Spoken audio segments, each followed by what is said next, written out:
बिहार विधानसभा चुनाव 2025 का बिगुल जदयू के द्वारा फूंक दिया गया है। हम आपको बतलाते चले कि जदयू राज्य कार्यकारिणी की बैठक आदरणीय नीतीश कुमार प्रदेश सभागार कर्पूरी सभागार में कर रहे थे और वहीं पे उन्होंने स्पष्ट रूप से यह बयान दिया कि 2025 के विधानसभा चुनाव में जदयू 2020 सीटों से भी ज्यादा जीत करके आएगी। तो ये तमाम चीजें जब नीतीश कुमार जी के द्वारा स्पष्ट रूप से कहा गया और यह बातें कही गई, तमाम कार्यकर्ताओं को उन्होंने स्पष्ट रूप से निर्देश दिया गया कि आप लोग क्षेत्र में जाइए और स्पष्ट रूप से जनता को बताइए कि 2005 के पहले का बिहार का स्थिति क्या था और 2005 के बाद अब के बिहार का स्थिति क्या है।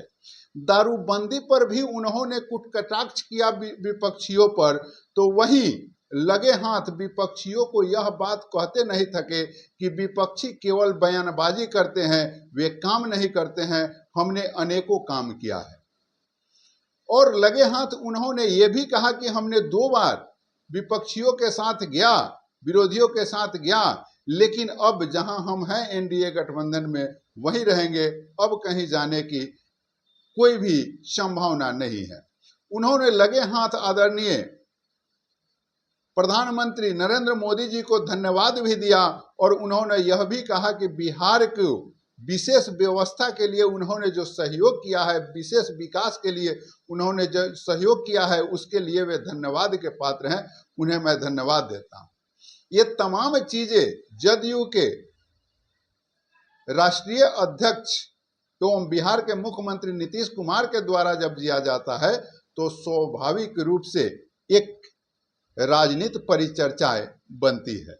अब हम आपको बतलाते चले कि उन्होंने स्पष्ट रूप से यह कार्यकर्ताओं को निर्देश दिया कि आप लोग क्षेत्र में जाइए और 2005 से पहले के स्थिति को बतलाइए और किस तरीके से हमने विकास किया है, कितना विकास किया है, क्या कुछ हो रहा है।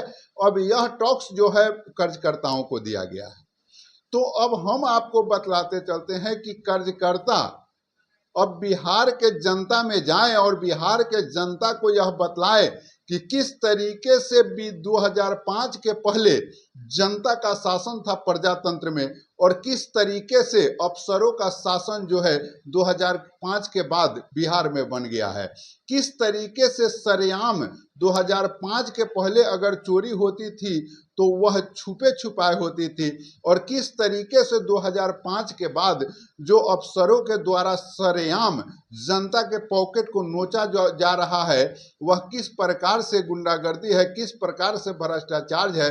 यह चीज, यह टॉक्स जो है अब जदयू कार्यकर्ता ऑलरेडी बतावे जनता को कि किस तरह से उनके सरकार में ये सारी व्यवस्थाएं हो रही है, सारी भ्रष्टाचार हो रही है, किसी भी जनता का कोई भी सुनने वाला नहीं है।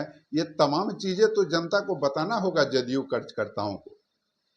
जदयू कार्यकर्ता भी इन चीजों से अछूते नहीं हैं, वे भी इस बात को नहीं जानते हैं। ऐसी बात नहीं है कि इस जदयू के शासन काल में, यह जदयू गठबंधन के शासन काल में किस तरीके का व्यवस्था जनता के साथ उभर करके आया है कि किसी भी क्षेत्र में अगर कोई मामला आपको फंस जाता है तो समझिए कि वह आत्महत्या करने जैसी स्थिति बन जाती है।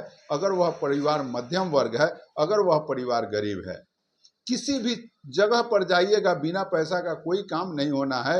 राम भरोसे हिंदू होटल वाली कहानी जो है ये तमाम जनता के साथ जदयू सरकार में हो गई है। एक भय दिखाया जाना, लालू प्रसाद यादव जो हमेशा गरीबों का मसीहा कहे जाने लगे थे, और 1-2 गलतियां जब उभरती है और एक जाति विशेष के द्वारा ही कुछ उपद्रव किया जाता है और वह उपद्रव का भार जो है कहीं ना कहीं से, उस उपद्रव का दाग कहीं ना कहीं से लालू प्रसाद यादव पर लगता है और लगातार उनसे अति पिछड़ा वोट जो है कटने लगता है। और अति पिछड़ा वोट जब कटने लगता है और उसी अति पिछड़ा वोट को जो है नीतीश कुमार साधते हैं और आज समय जो ऐसा आया कि लगातार 20 वर्षों से वे सत्ता पर काबिज हो जाते हैं। लेकिन हम आपको बतलाते चले कि जिस तरीके से अगर कोई भी एक व्यक्ति लगातार शासन पर काबिज हो जाए तो वह निरंकुश हो जाता है। हमारे आदरणीय नीतीश कुमार को यह दिख ही नहीं रहा है कि किस तरीके का भ्रष्टाचार है, किस तरीके से आम जनता त्राहिमाम कर रहा है, किस तरह से यह राज्य का जो है व्यवस्था उथल पुथल हो रही है, किस तरीके से इस बिहार में अराजकता का माहौल बन गया है। लेकिन वो सरेआम मंच से कह रहे हैं कि मैं 220 सीटें जीतूंगा। किस समीकरण से भैया? थोड़ा सा तेजस्वी यादव अगर ध्यान दे दे और अति पिछड़ों को सम्मान दे दे, अति पिछड़ों को केवल बोली से सम्मान नहीं मिलेगा, अति पिछड़ों को अगर सम्मान दे दे वे टिकट से, तो 220 क्या 20 सीट भी विपक्षी जीत पाएगा कि नहीं जीत पाएगा, इस पर भी संदेह है। जो स्थिति जो है राज्य में अभी व्याप्त, जो स्थिति एकदम से आम जनता त्राहिमाम कर रहा है, किसी प्रकार का कोई व्यवस्था नहीं है, किसी प्रकार का कोई शासन नहीं है। एक आदना सा भी अधिकारी किसी वरीय अधिकारी को बात को सुनने के लिए तैयार नहीं है, उस पर कोई कार्रवाई नहीं है, कोई यानी कि कोई व्यवस्था अभी नहीं बची हुई है बिहार में। और वैसे बिहार के लिए आदरणीय नीतीश कुमार जी यह बात कहते नहीं थकते हैं कि हम 220 सीट लाएंगे। ये भैया जनता तो आपसे खुश ही नहीं है। जनता को आप तो जनता का हाल जो है कहाँ पहुंचा दिए, वो तो आप जब जाइएगा जनता से मिलिएगा तब ना पता चलेगा। आपके पार्टी को, आपके व्यवस्था को ये तमाम चीजें विश्वस्त सूत्रों से यह जानकारी मिलती है। चौक चौराहों पर यह चर्चाएं होती है कि नीतीश कुमार ने सभी चीजों को गंवा दिया। जिस तरीके से नीतीश कुमार आए और जिस तरीके से उन्होंने अपना शुरुआती टर्म रखा और आज जो है उसी को इस तरीके से डुबा दिए और इस तरीके से भ्रष्टाचार को बढ़ा दिए, इस तरीके से प्रशासनिक व्यवस्था को हावी कर दिए। आज जो है जनता का शासन ही नहीं है, प्रजातंत्र जनता का शासन कहा जाता है और यह राजतंत्र के जैसा माहौल जो है इन्होंने उत्पन्न कर दिया गया। इसका सबक जो है जनता सिखाएगी। ये तमाम चौक चौराहों पर जो है चर्चाएं हो रही है और जिस तरीके से अधिकारियों के द्वारा भ्रष्टाचार किया जा रहा है, नेताओं के द्वारा भ्रष्टाचार किया जा रहा है, कोई भी ऐसा व्यवस्था नहीं है जहां से कमीशन खोरी की व्यवस्था न हो। और वैसे बिहार में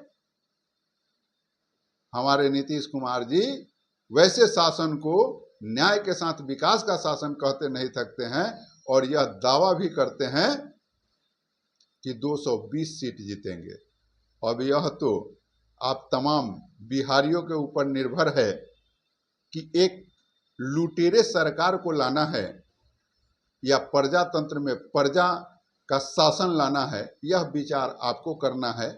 मैंने इन तमाम बिंदुओं पर परिचर्चा किया जो एक प्रजातंत्र में होना चाहिए। एक अच्छे शासक व्यवस्था, एक अच्छा शासक वही होता है जो जनता का शासन दे। प्रजातंत्र उसी को कहा जाता है कि जनता के द्वारा चुने गए शासक के द्वारा जनता पर शासन हो, उसी को प्रजातंत्र कहा जाता है। लेकिन यहाँ तो अधिकारियों के द्वारा जो लगातार शोषण करते हुए और जनता पर जो शासन नीतीश कुमार जी कर रहे हैं, यह किसी से छिपी नहीं है। और जिस तरीके से उन्होंने दारू पर भी बात बोला कि 90% लोगों ने दारू छोड़ दिया है, तो मैं आपको बतलाते चलूं महोदय इस वीडियो के माध्यम से कि आज होम डिलीवरी दारू है, दारू कहीं बंदी नहीं हुई है। अंतर इतना ही हुआ है कि बिहार का आपने बेड़ा गर्क कर दिया है, बिहार का जो राजस्व था उसको नेस्ताबुंद कर दिया है, बिहार का जो विकास था उसको आपने बंद कर दिया है। दारूबंदी से आपने यही बेनिफिट उठाया है। ये मेरा बयान नहीं, ये आम जनता का बयान है।